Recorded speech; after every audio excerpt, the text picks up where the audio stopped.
Assalamualaikum warahmatullahi wabarakatuh. Saya selaku moderator Ilham Hidayat dan rekan-rekan saya akan menyampaikan teks sejarah novel mengenai Gua Daha.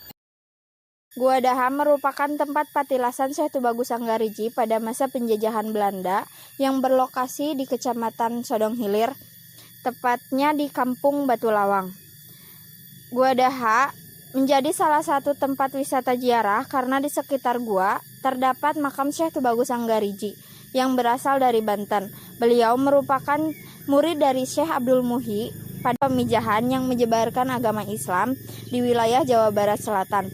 Gua Daha memiliki banyak keindahan yang melambangkan perjuangan Syekh Tubagus Anggariji ketika menyebarkan agama Islam. Gua Daha memiliki satu kuncen yang bernama Pak Edin. Beliau bertugas sebagai pemandu wisata bagi pengunjung yang datang. Di dalam gua tersebut terdapat 5 jalur dan 6 pintu masuk. Yang pintu masuk yang pertama tertuju ke Mekah, pintu masuk kedua ke Cirebon, ketiga madrasah, keempat masjid, kelima pesantren yang memiliki 2 pintu masuk. Adapun yang bisa melewati 6 pintu tersebut hanya orang-orang yang memiliki kemampuan di atas orang biasa seperti Syekh Tubagus Anggariji dan Syekh Abdul Muhi. Sejak gua tersebut dipublik ke masyarakat umum sebagai tempat wisata alam dan religi, banyak pengunjung yang berwisata ke gua tersebut. Pak Edin selaku pemandu mengatakan bahwa ada beberapa aturan yang harus dipatuhi selama berada di dalam gua, seperti dilarang berkata kotor, mencoret-coret dinding, dan mencabut tanaman yang ada di dalam gua tersebut. Pada suatu hari ada seorang pengunjung yang bernama Pak Juki. Ia ingin membuktikan bahwasanya ada seorang pengunjung yang bernama Pak Saleh. Ia telah melanggar salah satu larangannya yang ada di gua tersebut dan ia sudah mendapat balasannya atas perbuatannya.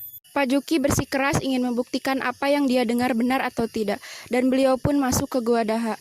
Sang kuncen memberikan aturan yang harus dipatuhi, tetapi Pak Juki tidak menghiraukan omongan sang kuncen, dan dengan sengaja beliau mencabut tanaman yang ada di dalam gua, dan tanah yang dipijaknya berubah menjadi jurang yang sangat dalam, dan kejadian yang tidak diharapkan pun terjadi. Dan pada akhirnya Gua Daha ditutup untuk sementara waktu agar tidak ada kejadian yang sama terulang kembali.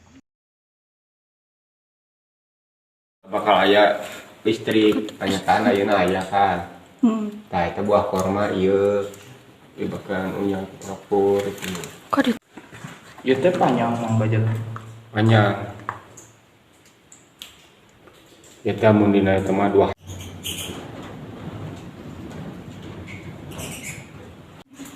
Ketidur hei. Iya. Woi.